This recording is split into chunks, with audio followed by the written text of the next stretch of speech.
जय जगन्नाथ नमस्कार।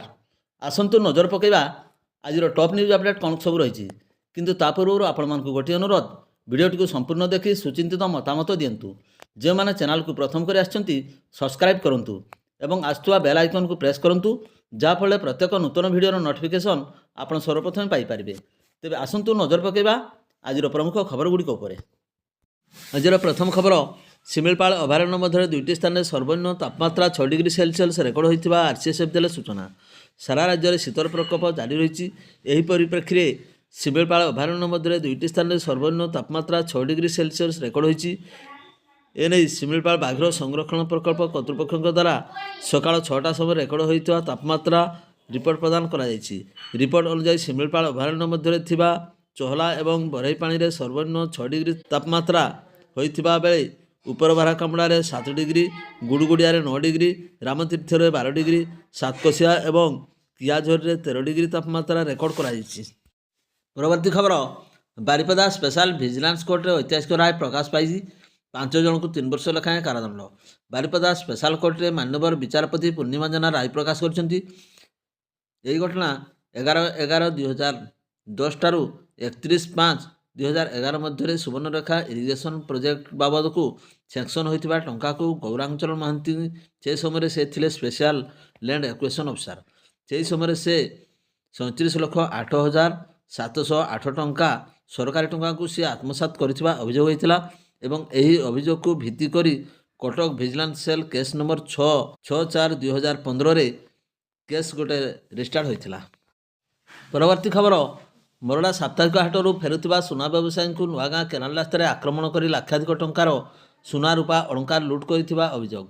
घटनास्थल में मोरडा पुलिस पहुंची छानबीन आरंभ कर।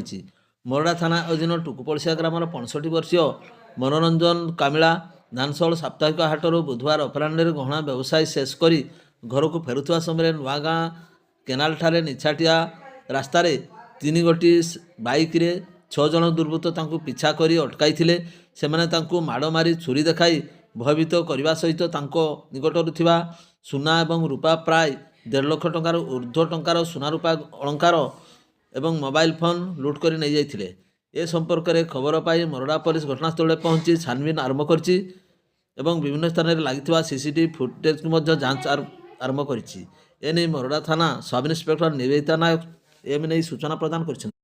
परवर्ती खबर सिंगटिया एवं भीमदा ठारे 24 कोटी टंका बही बरातरे होगा विभिन्न प्रकल्पर शुभ शिलान्यास करछंती मान्यवर लोकप्रिय विधायक सनातन बिजुली। सिंगटिया ठारू कुलडिया पर्यंत दीर्घ 10 किलोमीटर रास्ता समेत भीमदा ठारे गंगाहार ठारे सुउच्च सेतु एवं आंचलिक नाल उपरे सुउच्च सेतु निर्माण पाई पृथक भाव शिलान्यास करछंती। पूर्त विभाग होगा यही 3 गोटी प्रकल्प पाई पूर्त विभाग को 24 कोटी टंका बही बराद मध्य करछंती।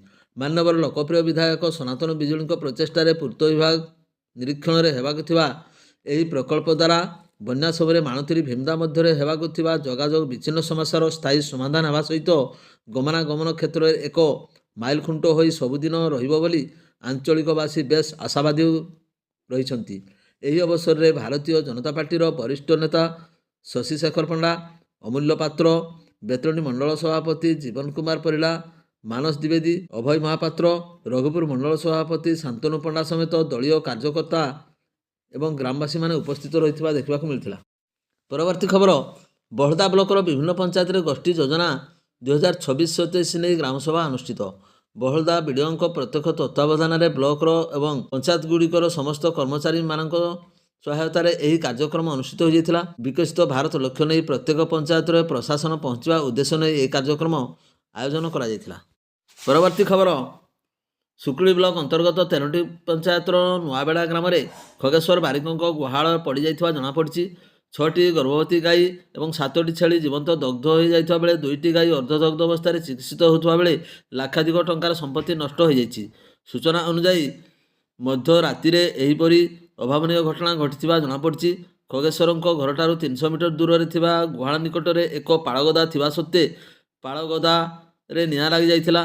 कई दुर्बृत्त निआं लगाई देइथिबा नै संदेह करा जाउछि। एने रनुआ थाना रे अभियोग होइथिबार सूचना मिलछि। परवर्ती खबर जामदा थाना अंचल एक नदी जड़े अचिन्हा युवती शव उद्धार करिछि पुलिस। जामदा थाना अंतर्गत रुमापाहाड़ी गाँ पार्श्व दे बही जाइथिबा ବାଲିସୁଦରା ନଦୀ କୂଳରେ ଗ୍ରାମବାସୀ ଏକ ଶବ ଭାସୁଥିବାର ଦେଖି ପୋଲିସକୁ ଖବର ଦେଇଥିଲେ। ଜାମଦା ପୁଲିସ ଅଗ୍ନିଶମ ବାହିନୀ ସହାୟତାରେ ଏକ ଶବ ଉଦ୍ଧାର କରି ବ୍ୟବଚ୍ଛେଦ ପାଇଁ ରାଇରଙ୍ଗପୁର ଉପଖଣ୍ଡ ଚିକିତ୍ସାଳୟକୁ ପଠାଇଛି। ଯୁବତୀର ପରିଚୟ ମିଳିପାରିନଥିବା ବେଳେ ବୟସ 25 ପାଖାପାଖି ହେବ ବୋଲି ଅନୁମାନ କରାଯାଉଛି। ଏନେଇ ଥାନାରେ କେସ୍ ନମ୍ବର 13/25ରେ ଏକ ଅପମୃତ୍ୟୁ ମାମଲା ରୁଜୁ କରାଯାଇଛି। ପରବର୍ତ୍ତୀ ଖବର, ମୟୂରଭଞ୍ଜ ଜିଲ୍ଲା ଠାକୁରମୁଣ୍ଡା ବ୍ଲକ ତରାମୁରା ଗ୍ରାମରେ ମା ଡାଳକୁଟି ଠାକୁରାଣୀଙ୍କ ପୀଠରେ ଖନ୍ଦାମଡ଼ା କାର୍ଯ୍ୟକ୍ରମ ଧୁମଧାମରେ ପାଳିତ ହୋଇଯାଇଛି। ସୋମବାରଠାରୁ ମା ଧାନପତି ଠାକୁରାଣୀ ଏବଂ ଡାଳକୁଟି ଠାକୁରାଣୀ ପୀଠରେ ପୂଜାର୍ଚ୍ଚନା ପରେ ଖନ୍ଦା ପାଇଁ କାଠ ବିଛାଯାଇଥାଏ। ଖୋଳା ହୋଇଥିବା ଖନ୍ଦା 15 ଫୁଟ ଲମ୍ବ, 5 ଫୁଟ ଓସାର, 6 ଫୁଟ ଗଭୀର ହୋଇଥାଏ। ମଙ୍ଗଳବାର ରାତି 8ଟାରେ ଅଗ୍ନି ସଂଯୋଗ କାର୍ଯ୍ୟକ୍ରମ କରାଯାଇଥିଲା। ବୁଧବାର ସକାଳ 6:30 ସମୟରେ ଖନ୍ଦାମଡ଼ା କାର୍ଯ୍ୟକ୍ରମ ହୋଇଥିଲା। ମୁଖ୍ୟ ପୂଜକ ପ୍ରତାପ ଦେହୁରୀ ପୂଜାର୍ଚ୍ଚନା କଲାପରେ ଗ୍ରାମରେ ନିଆଁରେ ଚାଲିବା ପରେ ଅନ୍ୟ ଦେହୁରୀ ଏବଂ ଭକ୍ତମାନେ ନିଆଁରେ ଚାଲିବା ସହିତ କଣ୍ଟା ଦଳିରେ ଝୁଲିଥିଲେ। ଏହି ଖନ୍ଦାମଡ଼ା କାର୍ଯ୍ୟକ୍ରମ ପ୍ରତି 10 ବର୍ଷରେ ଥରେ ହୋଇଥାଏ ବୋଲି କହିଛନ୍ତି ଗ୍ରାମବାସୀମାନେ। ଯାହାର ମାନସିକ ପୂରଣ ହୋଇଥାଏ ସେ ଚାହିଁଲେ ଖନ୍ଦାମଡ଼ା କାର୍ଯ୍ୟକ୍ରମ କରିଥାଏ। କାର୍ଯ୍ୟକ୍ରମରେ ପ୍ରାୟ 5000ରୁ ଅଧିକ ଭକ୍ତଙ୍କର ସମାଗମ ହୋଇଥିଲା। ପରବର୍ତ୍ତୀ ଖବର, ଗାଁରେ ପକ୍କା ରାସ୍ତା ନଥିବାରୁ ମୁଖ୍ୟମନ୍ତ୍ରୀ ବସ୍ ସେବାରୁ ବଞ୍ଚିତ ହେଉଥିଲେ ଗ୍ରାମବାସୀ। ବାରମ୍ବାର ପ୍ରଶାସନକୁ ଗୁହାରି କରିବା ପରେ ମଧ୍ୟ ପ୍ରଶାସନ ଶୁଣିଲାନି। ଶେଷରେ ବାଧ୍ୟ ହୋଇ ଗ୍ରାମବାସୀ ଶ୍ରମଦାନ କରି 1 କିଲୋମିଟର ପାଖାପାଖି ରାସ୍ତା ନିର୍ମାଣ କରିଛନ୍ତି। ଏହିଭଳି ଭଲ ଖବର ଦେଖିବାକୁ ମିଳିଛି ମୟୂରଭଞ୍ଜ ଜିଲ୍ଲାର ଜାମଦା ବ୍ଲକ ଅନ୍ତର୍ଗତ ବଡ଼କୁଳେଇବିରା ପଞ୍ଚାୟତର ଘୁମାଳ ଗ୍ରାମରେ। ଏହିଭଳି ଘୁମାଳ ଏବଂ ଦୁମାଘୁଟୁ ଗ୍ରାମଠାରୁ ରଙ୍ଗାମାଟିଆ ଗ୍ରାମ ପର୍ଯ୍ୟନ୍ତ 1 କିଲୋମିଟର ରାସ୍ତା ଗ୍ରାମବାସୀ ନିଜସ୍ୱ ଖର୍ଚ୍ଚ ଏବଂ ଶ୍ରମଦାନ କରି ସମତୁଲ କରିଛନ୍ତି। 6 ମାସ ପୂର୍ବରୁ ଗ୍ରାମକୁ ବସ୍ ଯାତାୟାତ କରୁଥିଲା। ରାସ୍ତା ଶୋଚନୀୟ ହୋଇପଡ଼ିବାରୁ ବସ୍ ସେବା ବନ୍ଦ ହୋଇପଡ଼ିଥିଲା। ଜିଲ୍ଲା ପ୍ରଶାସନ ଏହି ରାସ୍ତାକୁ ତୁରନ୍ତ ପକ୍କା କରିବା ଏବଂ ବସ୍ ଚଳାଚଳ କରିବା ପାଇଁ ଗ୍ରାମବାସୀ ବିଡ଼ିଓଙ୍କ ନିକଟରେ ଦାବି କରିଥିଲେ। ଦାବିପତ୍ର ପ୍ରଦାନ ସମୟରେ ଯତନ ମାହାନ୍ତ, ଲକ୍ଷ୍ମୀ ମାହାନ୍ତ, ସୁମିତ୍ରା ମାହାନ୍ତଙ୍କ ସମେତ ବହୁ ଗ୍ରାମବାସୀ ଉପସ୍ଥିତ ରହିଥିବା ଦେଖିବାକୁ ମିଳିଥିଲା। ପରବର୍ତ୍ତୀ ଖବର, ରାଇରଙ୍ଗପୁର ଉପଖଣ୍ଡ ମୁଖ୍ୟ ଡାକ୍ତରଖାନା ପରିସରରେ ଫାଇଲେରିଆ ରୋଗର ନିରାକରଣ ଏବଂ ଜିଲ୍ଲାସ୍ତରୀୟ ହାଇଡ୍ରୋସିଲ୍ ରୋଗୀମାନଙ୍କର ଅସ୍ତ୍ରୋପଚାର ଶିବିର ଜିଲ୍ଲା ସ୍ୱାସ୍ଥ୍ୟ ସମିତି ଏବଂ ଲେପ୍ରା ସୋସାଇଟିର ମୟୂରଭଞ୍ଜ ସହଯୋଗରେ ଅନୁଷ୍ଠିତ ହୋଇଯାଇଛି। ଅତିରିକ୍ତ ଜିଲ୍ଲା ଜନସ୍ୱାସ୍ଥ୍ୟ ଅଧିକାରୀ ଡକ୍ଟର ବିଜୟ କୁମାର ଦାସ ଏବଂ ରାଇରଙ୍ଗପୁର ଉପଖଣ୍ଡ ଚିକିତ୍ସାଳୟ ଅଧିକାରୀ ଡକ୍ଟର ରବୀନ୍ଦ୍ରନାଥ ମାରାଣ୍ଡିଙ୍କ ତତ୍ତ୍ୱାବଧାନରେ ଏହି କାର୍ଯ୍ୟକ୍ରମ ହୋଇଯାଇଛି। ଏହି ଶିବିରରେ ଅଭିଜ୍ଞ ସର୍ଜରୀ ବିଶେଷଜ୍ଞ ଡକ୍ଟର ସତ୍ୟପ୍ରକାଶ ଦଳ, ଅନାସ୍ଥେସିଆ ବିଶେଷଜ୍ଞ doctor Siddharth Panigrahi, medical officer doctor Debendranath ଟୁଡୁଙ୍କ ଦ୍ୱାରା ସ୍ୱାସ୍ଥ୍ୟ ପରୀକ୍ଷା କରାଯାଇ 12 ଜଣ ହାଇଡ୍ରୋସିଲ୍ ରୋଗୀଙ୍କୁ ମାଗଣା ସଫଳ ଅସ୍ତ୍ରୋପଚାର କରାଯାଇଛି। ଶିବିରରେ ଜିଲ୍ଲା ଭେକ୍ଟର ବାହିତ ରୋଗ ପରାମର୍ଶଦାତା ତପନ କୁମାର ସାହୁ, ଲେପ୍ରା ସୋସାଇଟି ପ୍ରକଳ୍ପ ଅଧିକାରୀ ପ୍ରହ୍ଲାଦ ମଙ୍ଗରାଜ, ହସ୍ପିଟାଲ ପରିଚାଳକ Alok Kumar Gachhayat, nursing officer Sabita Sadangi, vector ବାହିତ ରୋଗ ବୈଷୟିକ ପରାମର୍ଶ Dipak Kumar Mahanta, Nandi Ghosh Mahanta, Rajib Lochan Jena, pharmacist Priyam Singh, attendant Pabitra Behera, Saraswati Barik, sweeper Ajay Karua ପ୍ରମୁଖ ଉପସ୍ଥିତ ରହି ସହଯୋଗ କରିଥିଲେ।